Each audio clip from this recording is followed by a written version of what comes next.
Akhil Bharatiya Congress committee के निर्देश पर हिमाचल प्रदेश के 6 बार मुख्यमंत्री रहे राजा वीरभद्र सिंह जी के अंत्येष्टि में सम्मिलित होने का निर्देश हुआ था और मेरा ये सौभाग्य कि उनके अंतिम दर्शन करने का अवसर मुझे मिला। पवन बंसल जी के साथ आनंद शर्मा और राजीव शुक्ला जी साथ में गए थे और वहाँ से लौटने के बाद आज प्रियंका जी से भी मुलाकात हुई और पुनिया जी से भी मुलाकात मैंने की। इस सेकंड वेव के बाद दिल्ली पहली बार जाना हुआ। उसके पहले तो संभवतः मार्च में गया था। उसके बाद जो 4 अप्रैल को आसाम चुनाव के बाद आया, उसके बाद कहीं निकला भी नहीं था, पहली बार निकलना हुआ। एक औपचारिक मुलाकात प्रियंका जी से और पुनिया जी से।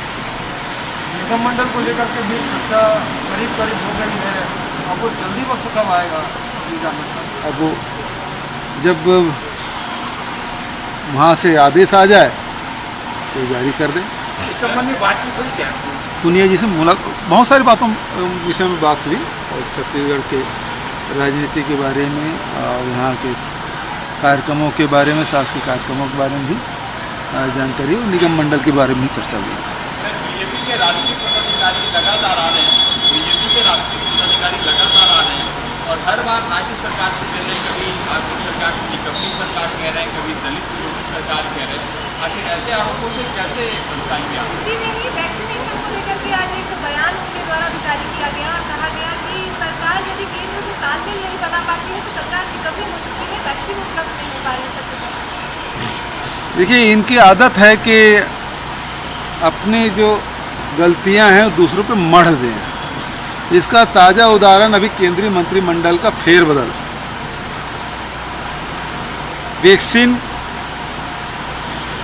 और लॉकडाउन लगाने काम मोदी जी ने खुद किया, सारी बैठकें मोदी जी ने लिया।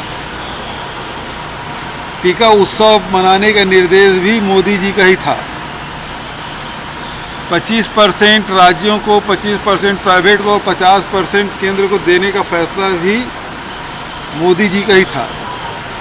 टीका बाहर भेजने का भी निर्णय मोदी जी का ही था। और जब पूरे देश में वैक्सीनेशन में जब पिटाई हुई, सारी आलोचनाएं हुई, तो डॉक्टर हर्षवर्धन पे ये मर दिया गया, उसके कारण से उसे छुट्टी की गई।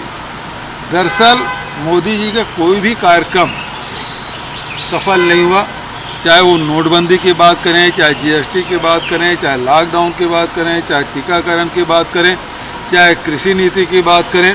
अब तो स्थिति ये है कि वैक्सीन तो पहुंचाना दूर, किसानों को खाद, रासायनिक खाद भी नहीं पहुंचा पा रहे हैं। देश में भारी किल्लत डीएपी की, यूरिया की, और उस पर तुर्रा ये है कि जो गैर भाजपा शासित राज्य हैं वहाँ डीएपी और यूरिया की पूर्ति में भेदभाव किया जा रहा है। जितना मध्य प्रदेश को मिल रहा है या यूपी को मिल रहा है, उतना छत्तीसगढ़ को नहीं मिल पा रहा है। तो ये भेदभाव करने का काम केंद्र सरकार कर रही है। तो अब निर्णय आपको करना है कि निकम्मा कौन है।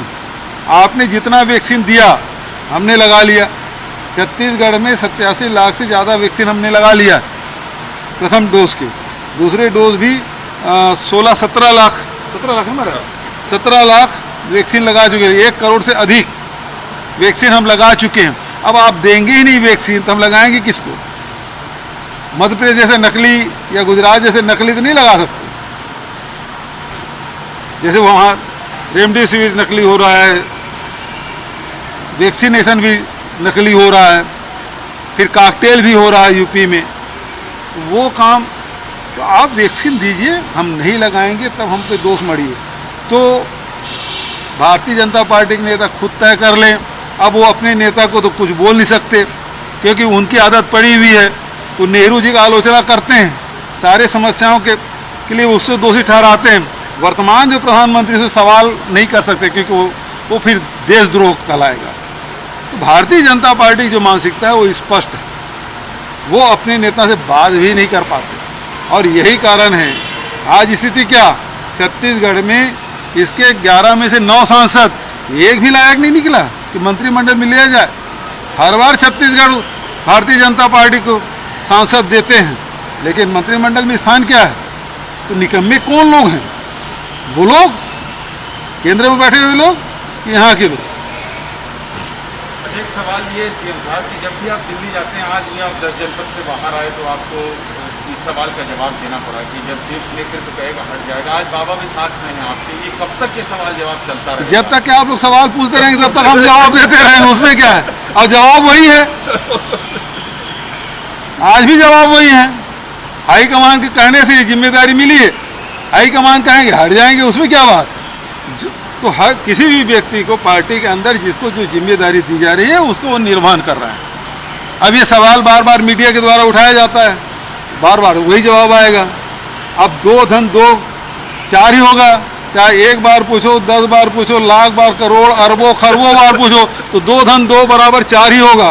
अब वो 3.25 नहीं हो जाएगा घिस के, या 4.25 नहीं हो जाएगा बढ़ के।